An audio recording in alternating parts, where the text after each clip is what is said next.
Hello everybody, welcome to Speakeasy. I'm Zach. And I'm Jake. We are the Dirt Road Men. You're not jealous this time. Nope. Jealousy's over. This is the second take of this video, but we're starting from the top because we didn't get very far before the camera decided it was being an idiot. That makes it, the pepper jack mixes fairly well with that bourbon. Alright, so in this video, to round out 2018, we chose our favorite and most disappointing bourbons, and we're going to do Scotch, Irish, everything, all through to cigars as well, of the year. And this video is our bourbon video. So I'll let you go first. What was your best bourbon of the year? Eagle Cut Branson Bow. Because he's an indecisive bitch. I'm an indecisive bitch. No, I'd been thinking on it, and I'm gonna go with Devil's Cut Jim Beam. And why? It's really hard to pick out why, but it's just better. It is. I like the it's got the more wood forward notes than you get from. Let me just try to shove 6 words into one word. I mean, I had 5. All right. Yeah, it's more wood forward. I like the higher proof, and it's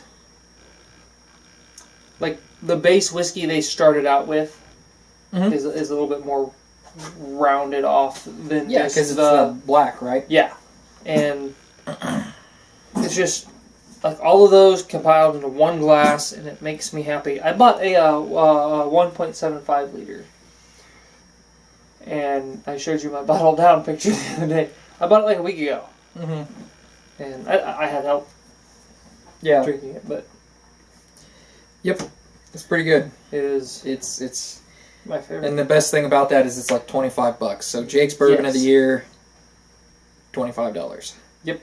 In the Kansas City area, which probably most places, because Jim Beam tends to be fairly consistent. That's after However, tax. I looked at Wild Turkey in Alabama, and it was like $40 for a fifth of 101.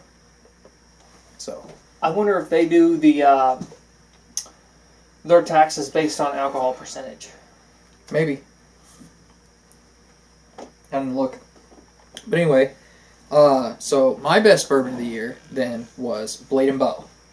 And I like Blade and Bow because I got a lot of different notes out of it. It was different for a whiskey, for a bourbon, I mean. Like, I don't have all the notes right in front of me. But I noticed a lot of the same notes I did in Eagle Rare, where I got extra fruity notes that aren't the normal, candied apple notes. But I also got, like, floral notes, and it was all this, like, nice, complex package that the longer I sat there and thought about it, the more I could find, but at the same time, it was a well-rounded, really friendly whiskey that I could also sip and not think about at the same time. And so it was really cool because you can have the best of all worlds with that whiskey, in my opinion. And so I just think it's like the best crafted bourbon for its price. And it's under $50. It's about $50 though. Like, I think most of the time I find it for about $48.99 or so. So you're going to pay more than $50 after tax. But Blade and Bow would be my bourbon of the year. I could see that. It's phenomenal. It's really, really phenomenal bourbon. Yeah, and it was in your word mints there. Yeah. It was definitely tied with number 1. Or close to number 1 anyway. Or close to number 1. Yeah, I had I was so upset because Eagle Rare beat out 101, just barely. Jefferson came along and almost did. But I still like 101 better than Jefferson. I had a love affair with it there for a little while because it was different. And then Eagle Rare consistently stayed above, and then Blade and Bow came in and was just like, get out. Hey, see your testicles? Boom! No, you don't. And we actually had agreement on the most disappointing whiskey of the year. Now, before we say which, we want to point out that to say worst is difficult because most of the bourbons that we didn't enjoy as much, we would still drink. And like, I think all of our, well, most of our most disappointing, we would still be willing to drink if it was given to us in a bar. Mm-hmm. Save my most disappointing scotch, I wouldn't. I'd just get water. But, I genuinely, like, particularly with this one, I was just let down. Mm-hmm. And that was, Henry McKenna. Yep. Same here. Yeah. I didn't remember, I knew it was 10. Mm-hmm. Was that a bottled and bond? Yeah, it was a 10-year bottled and bond. Which just, for a bourbon, a 10-year-old bourbon, that just sounds like, and it's bottled and bond, so you know it's 100 proof. You're just like, okay, this is going to be great. And everything about that whiskey screams it should be amazing. Including the reviews. Mm-hmm. Everybody else disagrees with us on this whiskey. Like, everybody that I've talked to, if they like bourbon, they review Henry McKenna really highly. Henry McKenna, 10-year bottled and bond. I don't know if it was the, wherever they're charring their wood at, and then sitting in that for too long, or what, because, Eagle Rare is also a 10-year-old, mm-hmm. Isn't it? Yes. Yeah. Eagle Rare is 10-year, and it's supposed to actually be, it was for a while called single barrel. They just took that away because they started getting a machine filling them, so there's one bottle every so often that's not a single barrel. Yeah, it's a little bit of cross-contamination, so they can't put it on. You figure they just, that one bottle, that'll be a special bottle that's twice as much. Mm-hmm. But anyway. Yep.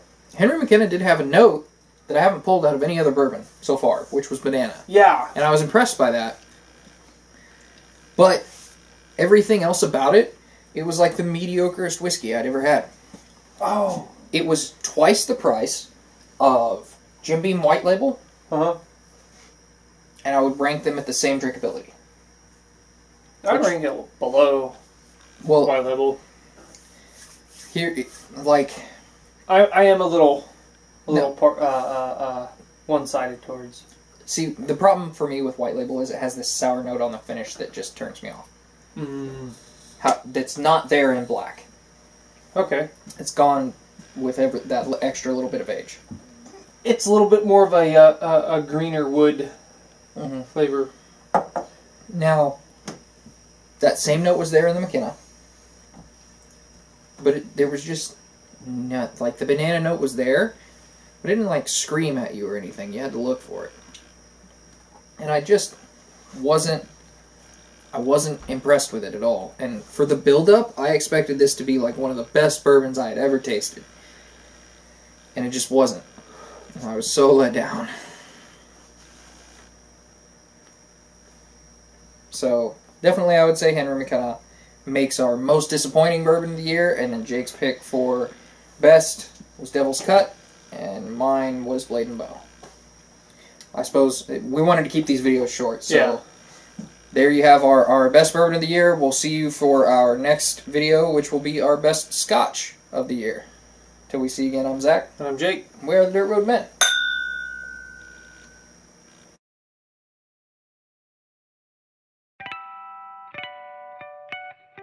If you like this video, hit the subscribe button, the notification bell, drop us a comment, and check out our Facebook page for daily updates.